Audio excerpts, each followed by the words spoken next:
Hello everyone, this is Kalpana working as an assistant professor in SNS College of Technology at Artificial Intelligence and Data Science Department. Today we are going to see about topological sorting algorithm continuation. In today's agenda is we are going to see the steps of topological sorting and some real world applications, and we are going to summarize it. So these are all the steps to perform topological sorting. This we have discussed in previous session. This is just a recap to do the problem now. And we are going to identify a node, which means a vertex of a graph, and we are going to find the incoming in degrees of each vertex. Then according to that, we are going to remove the in degree. The in degree is having zero vertex from the graph. So this is the graph we have taken. So we have calculated the in degrees for each vertex of the graph. Here A is the vertex, in degree means the incoming edge. Incoming edge for A is 0 and B only one edge is coming inside. So in degree is 1. And for D, two edges are coming inside. So in degree is 2. For E, two edges are coming inside. In degree is 2. For C, two edges are coming inside. So in degree is 2. So likewise we have to find the in degrees for each vertex. And the second step is we have to identify which vertex is having 0 in degree. So here A is having 0 in degree. So here A is having 0 in degree. So just remove it from the graph and add that A in the cube. Then you will get a graph like this: B, C, D, E. A is removed from the graph now. Okay, first A is our first vertex. So after deleting A from the graph, uh, this is the graph we got. Again you have to find the in degree for each vertex. B's in degree is 0 because no incoming edges. D's in degree is 1. Only one edge is coming inside. C's in degree is 1. E's in degree is 2. Two edges are coming inside. So likewise we have to do it.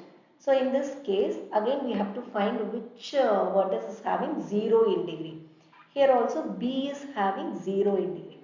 So here I want to say something. When we say in degree, we are going to find the dependency of the vertex. If vertex 1 is 2 is dependent on A, first we have to process A.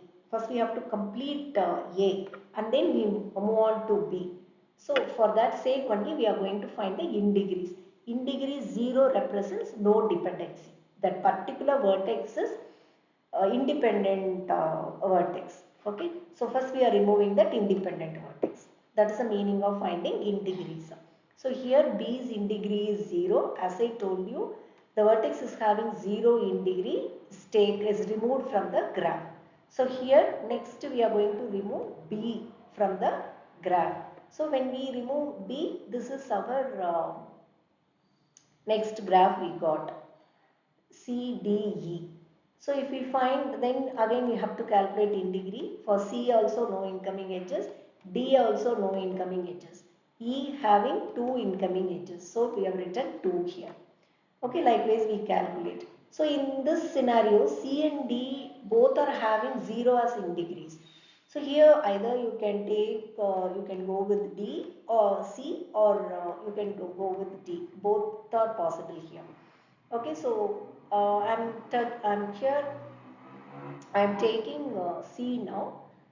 So in Q we have first we have removed A and then B. So that is represented here. Okay, then either we can remove C or D. So in this case, if you remove C, my remaining graph will remains like this: D and E. For D is in degree is 0, E is in degree is 1. Else I am going to remove D. Case 2, if I am going to remove D, my graph represents like this: C and E. Okay, so here A, B, C. I have visited A, B, then I have deleted C After that my graph represents D and E. Only two vertices are there. Likewise for case 2, if I am deleting D, remaining vertex are C and E alone. Okay, so I am deleting A, I am writing A, B and D. A is deleted, B is deleted, not here, not C, D is deleted. This is in another case, both are same only. So next is C and E. For case 1, if I take, if you need to consider case 1, so in this case, which one I have to delete? D I have to delete. So next vertex is D. And if I delete D, obviously E will have only 0 incoming edges. So final deletion is E. So like this, I'll get a sequence, I'll get an order for the particular graph. And for when we take case 2, it is also same, A, B, D, and I'm going to delete C. Okay, when I delete C, no incoming edge for E. E becomes 0. Then finally I delete E. So the topological ordering is A, B, C, D and E. This is for case 1, and for case 2 A, B, D, C, E for case 2. So these are all the two different topological ordering or sorting we got from the graph. And these are all the real-time applications of topological sorting where we are using this topological ordering or sorting. First is for process scheduling, or we say task scheduling. Sometimes tasks are overlapped, which means after completing task 1, we can move to task 2, task 2, from task 2 from to task 3. So, something like that we'll have, which means if for example after completing this, we are going to proceed with task 2, and from task after completing 2, we can proceed with task 3. If we have situation like this, then this topological sorting will be a good one. Okay, so once you complete this task, after that you can move to the next one. So for process scheduling or task scheduling, we can use this topological ordering. And the next is for selecting any course. Sometimes the particular course will ask for the prerequisite for completing this data structures and algorithm using C.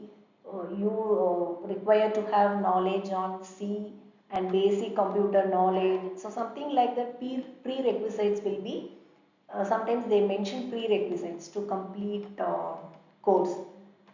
So for that case also this topological sorting necessary, which means dependency. To complete particular data structures and algorithm using C course, you may require C knowledge and also some basic concepts or basic computer knowledge. For example, I am telling, if you need, then those are all the dependencies for DSC. C knowledge on C as well as some basic knowledge on computers. So those are all dependencies. So to find the dependencies also, we require this topological sorting. And the next is game development. You might have seen like levels. So once if you complete this level only, you can move to the next level. Once if you complete this level only, you will get this reward. Something like that will be there. Dependencies will be there for the completion. After completing only, you can move to the next level. Something like that. Or else you will get rewards or whatever it may be. So in that case also this topological ordering plays an important role. Okay, that's all about topological sorting. Thank you.